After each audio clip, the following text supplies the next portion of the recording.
अब एक देवी पढ़ते हैं और ये अपनी देवी है जीर्ण माता। जीर्ण माता, जीर्ण माता कौन है? धनराय की पुत्री और हर्ष की बहन। धनराय की पुत्री, धनराय की तो है ये पुत्री और हर्ष की है बहन। हर्ष की बहन है। इस देवी का मंदिर कहाँ है? तो अपने रेवासा में मंदिर है। रेवासा, रेवासा नामक स्थान कहाँ है? ये अपने सीकर में है। तो यहाँ इस देवी का मंदिर है। इस मंदिर का निर्माण करवाया किसने? तो पृथ्वीराज चौहान प्रथम के शासन काल में राजा हटड़ले, पृथ्वीराज चौहान प्रथम के शासनकाल में राजा हटड़ द्वारा इस मंदिर को बनाया गया। जीर्ण माता को मधुमक्खियों की देवी कहते हैं। मधुमक्खियों के देवी कहते हैं क्योंकि एक बार मुगल सम्राट औरंगजेब ने आक्रमण किया इस मंदिर को तोड़ने के लिए। किसने किया? औरंगजेब ने आक्रमण किया था। अब आप जानते हो जीर्ण माता का प्रतीक मानते हैं मधुमक्खियों को। तो मधुमक्खियां ने औरंगजेब की सेना को काट खाया, इसलिए औरंगजेब की सेना को यहाँ से भागना पड़ा। क्योंकि आप जानते हो यहाँ मधुमक्खियां हैं साहब, इनके सामने तोप चलाओ, बंदूक चलाओ, तलवार चलाओ, कोई प्रभाव नहीं पड़ने वाला है, इसलिए भागना पड़ा औरंगजेब को। इसलिए मधुमक्खियों की देवी कहते हैं। इसे चौहानों की कुलदेवी भी कहते हैं। चौहानों की कुलदेवी, अगर डायरेक्ट सांबर किया जाए तो सांबर की कुलदेवी सकराई माता है। तो यहाँ एक चौहानों की कुलदेवी है जीर्ण माता। मीणा लोग भी इसकी विशेष रूप से उपासना करते हैं। मीणा भी विशेष रूप से इस देवी की पूजा करते हैं। जीर्ण माता ऐसा कहते हैं कि एक बार में 2.5 प्याले मंदिरा का पान करती है। एक बार में 2.5 प्याले वाला शराब का पीती है। इसका मेला पूछा हुआ है कि मेला कब भरता है? तो नवरात्रों में मेला भरता है। और नवरात्रि एक साल में कितनी बार आते हैं? 2 बार। एक बार चैत्र माह में और एक बार आश्विन माह में। तो मेला नवरात्रों में भरता है। इस देवी को लोक गीतों में भूरा की रानी कहा गया है। लोक गीतों में क्या कहते हैं? लोक गीतों में तो इसको क्या कहा गया है? भूरा की रानी। भूरा का मतलब यहाँ मोह है, मोह का मतलब मधुमक्खियां हैं, तो इसे भूरा की रानी भी कहा गया है। इसको भरमरी देवी भी कहते हैं। भरमरी देवी नहीं, भरमरी देवी भी कहते हैं। इसका लोक गीत सबसे लंबा है। लोक गीत सबसे लंबा किस देवी का है? तो ध्यान रखना, जीर्ण माता का है। जीर्ण माता का लोकगीत जो है सबसे पहले और संपूर्ण जो लोकगीत है वो मरु भारती के 10वें अंक में प्रकाशित हुआ था। इस लोकगीत को गाते कौन है? अक्षर तो कन फटे जोगी। कन फटे जोगी गाते हैं। और कैसे कपड़े पहन के गाते हैं? तो ये लोग केसरिया रंग के कपड़े पहनते हैं। कैसे कपड़े पहनते हैं लोग? केसरिया रंग का कपड़ा पहनते हैं। और यहाँ जो तिलक वगैरह ये लगाते हैं वो किसका लगाते हैं? तो ये जो क्या करते हैं, केसरी रंग का पहन करके उसी कलर का क्या लगा लेते हैं? टीका लगा लेते हैं, मतलब सिंदूर का लगा लेते हैं। अपन बालाजी के लगाते हैं ना सिंदूर, तो सिंदूर का ये लोग क्या लगाते हैं? तिलक लगाते हैं और फिर इस देवी का गीत गाते हैं। देखो लोक देवताओं में सबसे लंबा लोकगीत किसका है? तो ध्यान रखना, अगर लोक देवताओं के संबंध में पूछा जाए तो बताना रामदेव जी का लोकगीत जो है सबसे लंबा लोकगीत है। और वैसे पूछा जाए तो सबसे लंबा लोकगीत किसका है? तो अपने जीर्ण माता का है। तो यहाँ ये पढ़ा है जीर्ण माता के बारे में। तो जीर्ण माता जो है धनराय की पुत्री, हर्ष की बहन है। मंदिर बना हुआ है रेवासा सीकर में और मंदिर का निर्माण करवाया पृथ्वीराज चौहान प्रथम के शासनकाल में राजा हटड़ ने करवाया। मधुमक्खियों की देवी कहते हैं क्योंकि औरंगजेब की सेना को यहाँ से काट खाया, भगाया यहाँ से। और चौहानों की क्या है, ये कुल देवी है। औरंगजेब ये मंदिर तोड़ने आया था, तोड़ ले मंदिर, भग गया यहाँ से। मीणा भी विशेष रूप से उपासना करते हैं।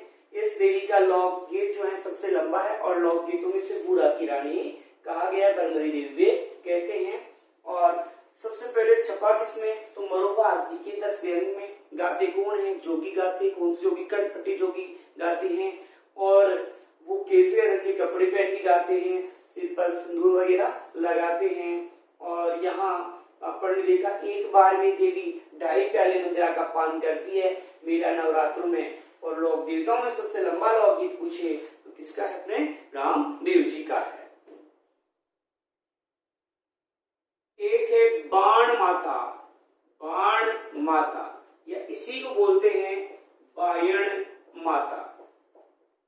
तो देखो बाण माता जो है इसका मंदिर कहाँ है, अपने उदयपुर जिले में बना हुआ है। इस मंदिर का निर्माण किसने करवाया, तो लक्ष्मण सिंह ने इस मंदिर का निर्माण करवाया था। बाण माता मेवाड़ के शासकों की कुलदेवी है।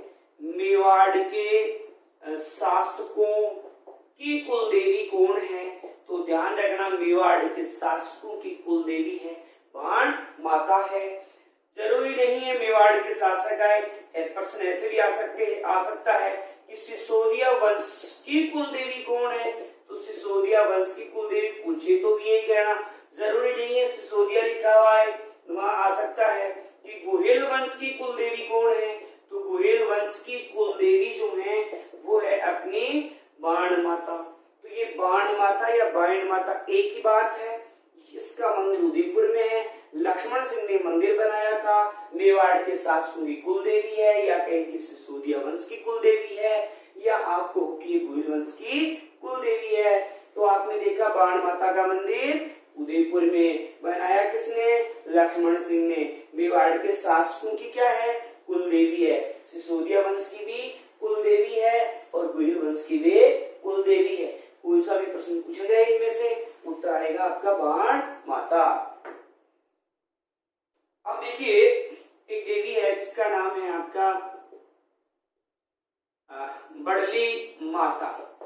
इस बड़ली माता का मंदिर है वो है छिपू का अकोला, छिपू का अकोला में है। और छिपू का अकोला है कहाँ, तो अपने उदयपुर जिले में है छिपू का अकोला। सॉरी चित्तौड़गढ़ में है छिपू का अकोला, चित्तौड़गढ़ में है। छिपू का अकोला कहाँ है, तो चित्तौड़गढ़ में है। यहाँ पर बड़ली माता का क्या बना हुआ है, मंदिर बना हुआ है। इसके बाद देखिए बड़ली माता में है क्या, कुछ नहीं है। देखो यहाँ 2 तिवारियां बनी हुई है। अगर आपका बच्चा बीमार हो जाता है तो आप अपने बच्चे को इन तिवारियों से बाहर निकाल लो और बिना डॉक्टर के पास जाए बच्चे का क्या हो जाएगा, इलाज हो जाएगा। तो यहाँ 2 तिवारियां बनी हुई है, उनसे बीमार बच्चे को निकालते बच्चा क्या हो जाता है, ठीक हो जाता है। अगर आपकी मनोकामना पूर्ण हो गई तो आप यहाँ क्या करोगे, त्रिशूल चढ़ा देना। त्रिशूल किसका होता है, लोहे का यहाँ त्रिशूल चढ़ाया जाता है।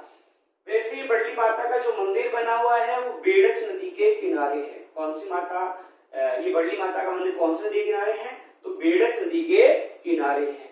तो यहाँ पर देख रहे हैं बड़ली माता, बड़ली माता का मंदिर है छिपू का अकोला। बड़ली माता बच्चों की माता हो गई। भाई बच्चा बीमार हुआ, बच्चे को तिवारी से निकाला, बच्चा ठीक, लोहे का ले जाकर त्रिशूल चढ़ा दो। अगर आपकी मनोकामना पूर्ण हो गई, आपका बच्चा ठीक हो गया। भाई कौन सा डॉक्टर है जो आपसे रसीद वो ले रहा है, पैसे ले रहा है, कोई पैसे से नहीं देगी माता कि हम त्रिशूल चढ़ा देना अपनी इच्छा से। जरूरी नहीं है साहब बड़ा सा त्रिशूल चढ़ाओ, छोटा सा त्रिशूल आता है सा वो भी चढ़ा सकते हो आप। और बेड़च नदी किनारे मंदिर बना हुआ है। अब एक देवी की चर्चा करते हैं और वो है आवरी माता। आवरी माता का मंदिर है निकुंभ में, और निकुंभ भी आपका चित्तौड़गढ़ जिले में ही है।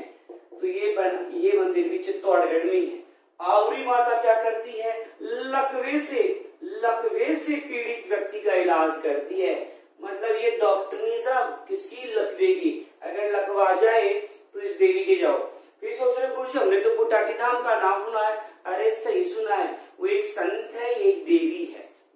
हूँ इस समय अपने आसपास खूब प्रसिद्ध है, नागौर में पड़ता स्थान, खूब लोग जाते रहते हैं वहाँ। तो आवरी माता का मंदिर निकुंभ में है। निकुंभ कहाँ है? चित्तौड़गढ़ में है। और लकवे से पीड़ित व्यक्ति का क्या करती है? ये इलाज करती है। एक है आपकी बधाना माता है, बधाना माता। इस बधाना माता का मंदिर कहाँ है? तो कोटा में है। ये मंदिर कहाँ है? कोटा में है। और ये कोटा के शासकों की, कोटा के शासकों की कुल देवी है। कोटा के शासकों की कुल देवी भी कौन है? तो आपकी बधाना माता है। और देखिए ये मूठ से पीड़ित व्यक्ति का इलाज करती है। अब यहाँ एक शब्द आ गया मूठ, बड़ा अजीब सा लग रहा है। मूठ क्या होता है? काला जादू होता है। इसमें हवा में क्या होती है? अग्नि आती है, व्यक्ति की मृत्यु हो जाती है, पागल हो जाता है, जो भी कुछ होना है, तो उससे रक्षा करने वाली जो देवी है वो है बधाना माता। बधाना माता का मंदिर कोटा में है। कोटा के शासकों की है कुल देवी और मूठ से पीड़ित व्यक्ति का करती है इलाज। तो आपने देखा आवरी माता का मंदिर कहाँ है? निकुंभ में। किसका इलाज कर रही है? लकवे से पीड़ित व्यक्ति का। बधाना माता का मंदिर कहाँ है? कोटा में है। कोटा के शासकों की क्या है? कुल देवी है। किसका इलाज करती है? मूठ से पीड़ित व्यक्ति का इलाज करती है। अगली देवी देख लो, तुलजा भवानी। तुलजा भवानी, तुलजा भवानी का मंदिर कहाँ है? तो चित्तौड़गढ़ दुर्ग में है। और शिवाजी की कुल देवी है। किसकी कुल देवी है? शिवाजी की कुल देवी है। हाँ जी, आपके मन में आ रहा है शिवाजी कौन सा? वो मराठा सरदार जी, मराठाई सरदार ही है जिसने मराठा राजवंश की जो स्थापना की है, शिवाजी ने की है। तो इसकी ही एक कुल देवी है। तो तुलजा भवानी का मंदिर कहाँ है? चित्तौड़गढ़ में है। किनकी कुल देवी है? तो शिवाजी की कुल देवी है। एक है ईडाणा माता। ईडाणा माता देखो, ईडाणा माता का मंदिर उदयपुर में है। और ये रावत जाति की कुल देवी है। किस जाति की कुल देवी है? रावत जाति की कुल देवी जो है वो है आपकी ईडाणा माता। माता बड़ी तगड़ी है। ये अक्सर अग्नि का स्नान करते हैं। अरे कोई पानी से नहाता है, कोई दूध से, और कभी कभी कई लोग तेल से नहा लेते हैं, सुसाइड करते हैं तब। लेकिन यहाँ देखो ये अक्सर किसका स्नान कर रही है? अग्नि का स्नान करने वाली देवी है ये। अक्षर अग्नि का स्नान करती है। आप सोचते गुरुजी कोई आग से कैसे नहा सकता है? अरे नहाती है, तभी तो हम पढ़ रहे हैं इसको। क्यों? देखो क्या है, वास्तव में इसका उदयपुर में कोई मंदिर ही नहीं है। फिर आप तो बता रहे हो उदयपुर में जी है, तो उदयपुर में लेकिन मंदिर नहीं है। इस ईडाणा माता ने कहा था कि मैं खुले आसमान के नीचे रहना चाहती हूँ, मुझे कोई इस प्रकार से कैद ना करे, मैं तारों के नीचे रहना चाहती हूँ, तारों के नीचे रहना चाहती हूँ। तो यहाँ मंदिर नहीं हो के रोड के किनारे एक झाड़ी है। अपन जैसे मानो घूमने गए या दर्शन करने गए ईडाणा माता के, तो अपन क्या करेंगे? इसके चुनरी उड़ाएंगे, ओढ़नी उड़ाएंगे। सबकी ओढ़नियां जल जाती है, केवल एक व्यक्ति की रहेगी। एक व्यक्ति, वो मैं नहीं हूं, कोई भी हो सकता है, जिसकी चुनरी रहेगी, बाकी श्वेता ही जल जाती है। इसलिए वो चुनरी श्वेता जलती है। इसलिए कहा गया है कि ये माता अक्षर अग्नि का स्नान करने वाली है। तो अक्षर अग्नि का स्नान करने वाली माता जो है वो कौन है? ईडाणा माता है। तो तुलजा भवानी का मंदिर कहाँ है? चित्तौड़गढ़ में है। और किसकी कुल देवी है? शिवाजी की। ईडाणा माता का मंदिर कहाँ है? उदयपुर में है। रावत जाति की है कुल देवी। और अक्षर क्या करती है? अग्नि का स्नान करती है। अगली माता है तनोट माता। तनोट माता, तनोट माता का मंदिर अपने जैसलमेर जिले में है। यहाँ पर जैसलमेर में है। और तनोट माता का जब भी नाम आता है तो तुरंत दिमाग में आ जाता है कि सैनिकों की देवी है। जी हाँ, ये किनकी देवी है? सैनिकों की देवी है, या कहो कि बीएसएफ के जवानों की, बीएसएफ के जवानों की देवी है। इसको थार की वैष्णो देवी भी कहते हैं। क्या कहते हैं? थार की वैष्णो देवी किसे कहते हैं? तो थार की वैष्णो देवी भी तनोट माता को ही कहा जाता है। और कहते हैं इसे रुमाल वाली माता, रुमाल वाली माता भी कहते हैं, क्योंकि भाई जैसलमेर में रहती है, पसीना वगैरह आता होगा, इसलिए पसीना पहुंचने के लिए क्या रखती है, रुमाल रखती है। फिर देखो इसे ये जो देवी है वो जैसलमेर के बाटी शासकों की आराध्य देवी भी है। जैसलमेर के बाटी शासकों की आराध्य देवी में, हम कुल देवी नहीं बोल रहे, आराध्य बोल रहे हैं। तो जैसलमेर के बाटी शासकों की आराध्य देवी कौन है, तो अपनी तनौट माता है।